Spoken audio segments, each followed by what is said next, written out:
Salam sejahtera Bapak Ibu Saudara-saudari yang dikasihi dan diberkati oleh Tuhan Yesus Kristus. Hari ini kita akan belajar dari 2 Korintus pasal yang ke-12. Saya akan bacakan 2 Korintus pasal 12 ayat 7 sampai 10. Demikian bunyi firman Tuhan. Dan supaya aku jangan meninggikan diri karena penyataan-penyataan yang luar biasa itu, maka aku diberi suatu duri di dalam dagingku, yaitu seorang utusan iblis untuk menggocoh aku, supaya aku jangan meninggikan diri.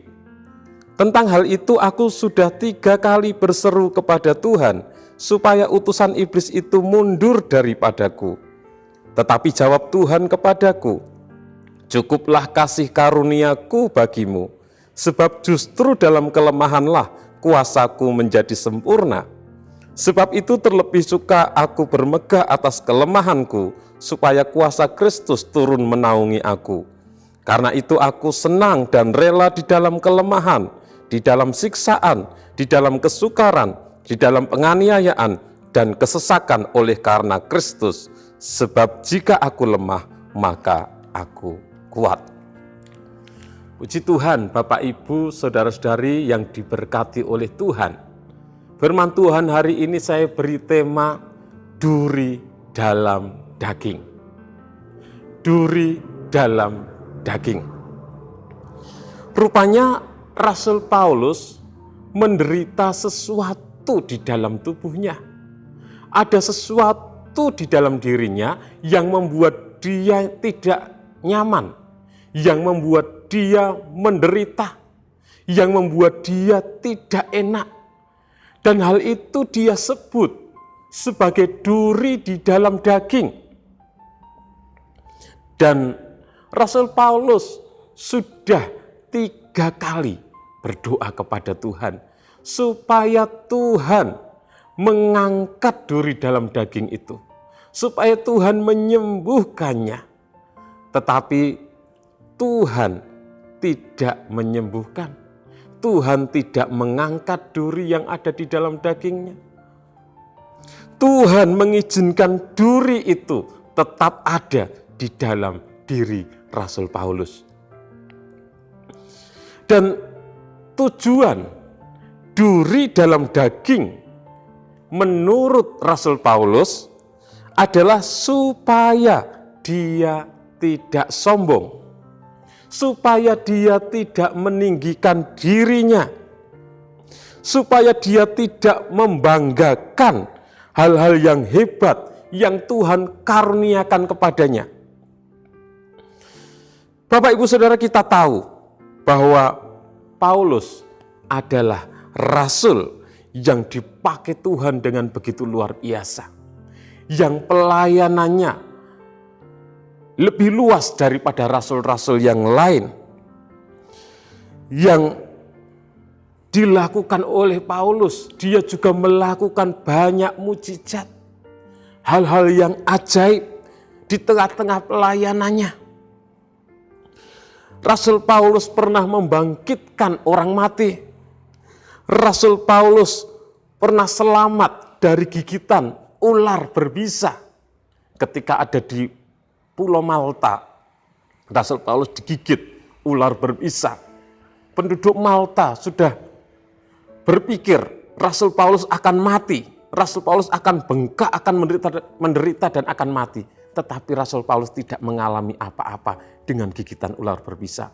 Sehingga penduduk yang ada di Pulau Malta, mereka mengira Rasul Paulus adalah seorang dewa. Rasul Paulus pernah selamat dari kapal yang karam, kapal yang tenggelam. Dan masih banyak hal lain lagi. Menerima banyak penglihatan. Rasul Paulus pernah diangkat ke surga tingkat yang ketiga. Jadi melihat pelayanan Rasul Paulus yang begitu hebat. Karunia-karunia yang Tuhan berikan yang begitu luar biasa. Rasul Paulus memiliki alasan untuk sombong. Memiliki alasan untuk membanggakan dirinya atas pencapaian yang hebat di tengah-tengah pelayanannya. Maka Tuhan mengizinkan duri ada di dalam daging dari Rasul Paulus. Apakah itu duri di dalam daging? Duri di dalam daging itu adalah seorang utusan iblis yang menggocoh, kalau kita baca di dalam ayat 7.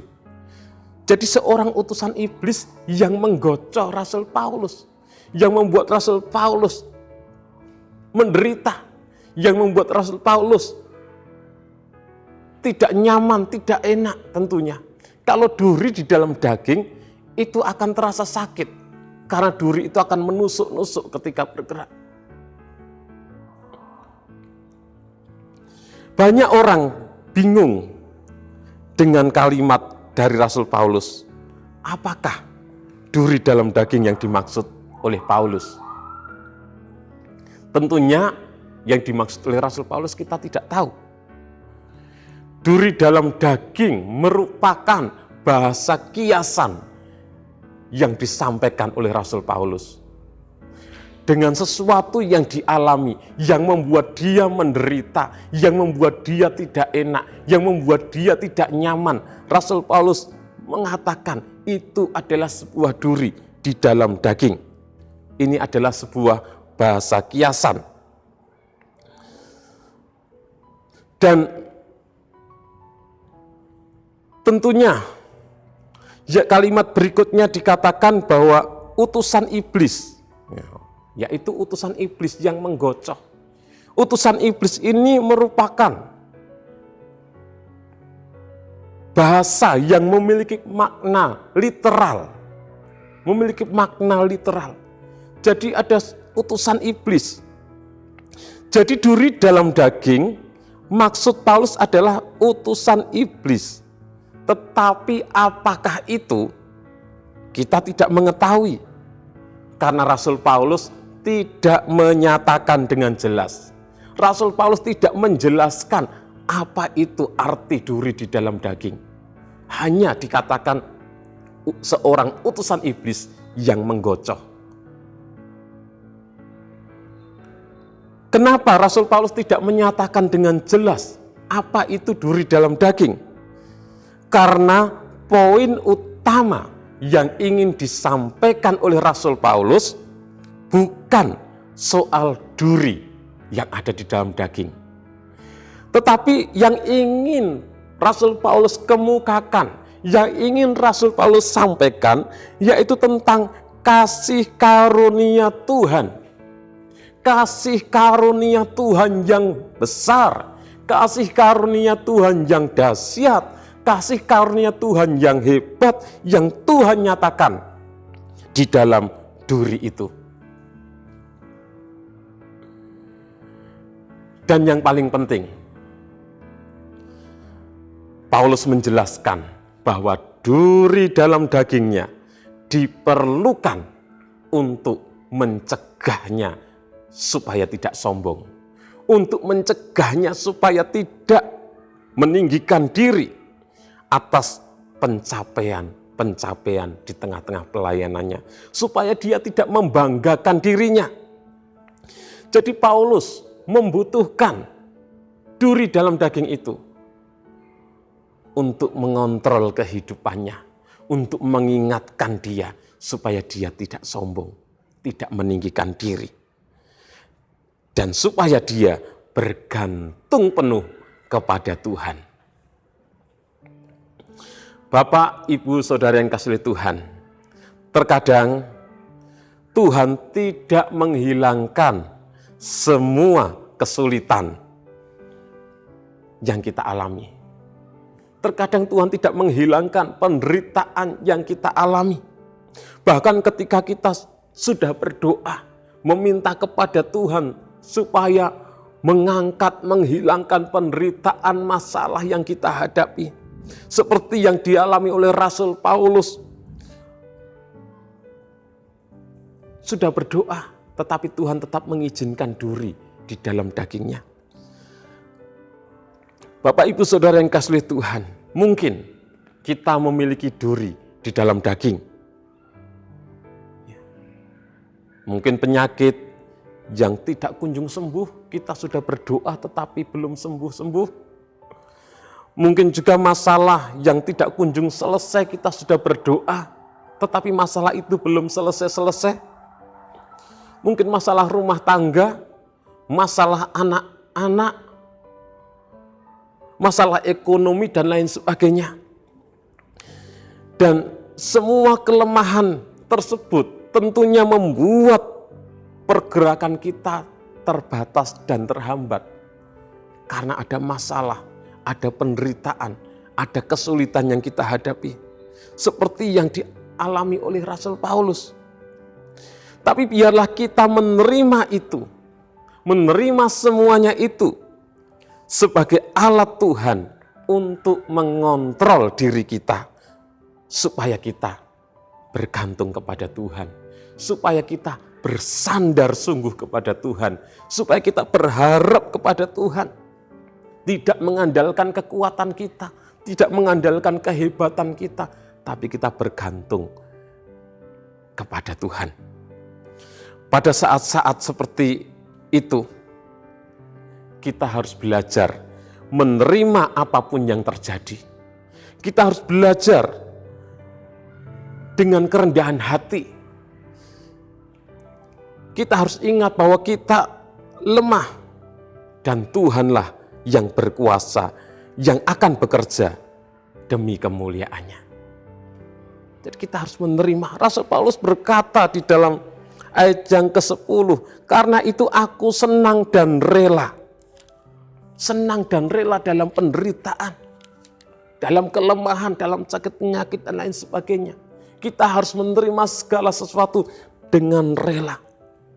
Karena Tuhan mengizinkan semuanya itu. Ada maksud yang baik yang Tuhan ingin lakukan dalam hidup kita. Seperti maksud kepada Paulus supaya Paulus tidak sombong. Dalam hidup kita pun ada maksud dan tujuan Tuhan. Supaya kita mengandalkan Tuhan. Ketika kita lemah, maka kuasa Tuhan itu sempurna. Kuasa Tuhan itu nyata dalam hidup kita. Jadi Bapak Ibu Saudara yang kasih Tuhan, tentunya duri dalam daging yang dikatakan sebagai utusan iblis. Utusan iblis itu tentunya bermaksud yang tidak baik, bermaksud yang jahat, itu utusan iblis. Tetapi Tuhan yang akan merancangnya untuk kebaikan kita. Seperti Tuhan merancang untuk kebaikan Rasul Paulus, Tuhan pun mengizinkan untuk kebaikan kita. Puji Tuhan, Bapak Ibu Saudara yang kasih Tuhan, biarlah apapun yang kita alami, apapun yang Tuhan izinkan terjadi dalam hidup kita, kita menerima dengan senang hati, menerima dengan rela, tetap bersyukur kepada Tuhan karena Tuhan selalu baik. Tuhan punya tujuan yang baik. Tuhan punya maksud yang baik atas setiap kehidupan kita, umat-umatnya. Tuhan Yesus memberkati. Terima kasih kepada Bapak, Ibu, Saudara-saudari yang sudah mengikuti Renungan 79, kiranya menjadi berkat bagi kita semuanya. Bagi Bapak, Ibu, Saudara yang ingin didoakan dengan pokok doa tertentu atau ingin menyampaikan kesaksian, baik kesaksian kesembuhan, kesaksian pemulihan di dalam keluarga, dalam usaha pekerjaan, kesaksian mujizat Tuhan, pertolongan Tuhan dan lain sebagainya, dapat menyalurkan melalui chat WhatsApp di nomor 0813 2742 0088. Mari kita berdoa. Terima kasih Tuhan, kami bersyukur buat kebaikan-Mu. Engkau Allah yang selalu baik bagi kami. Apapun yang kami alami, apapun yang Kau izinkan terjadi dalam hidup kami percaya Engkau Allah yang baik, Engkau Allah yang punya maksud dan tujuan yang baik bagi setiap kami, umat-umat-Mu. Mampukan kami untuk tetap setia dan tetap bersyukur, menerima segala sesuatu yang Engkau izinkan terjadi dalam hidup kami. Terpujilah Engkau Tuhan Yesus, memberkati seluruh umat-umat-Mu, dimanapun mereka berada. Kiranya Tuhan tetap menunjukkan hati kami, keluarga GPD El Shaddai Magelang, kepada kasih Allah dan kepada ketabahan Kristus. Dalam nama Tuhan Yesus Kristus kami berdoa bersyukur. Haleluya. Amin.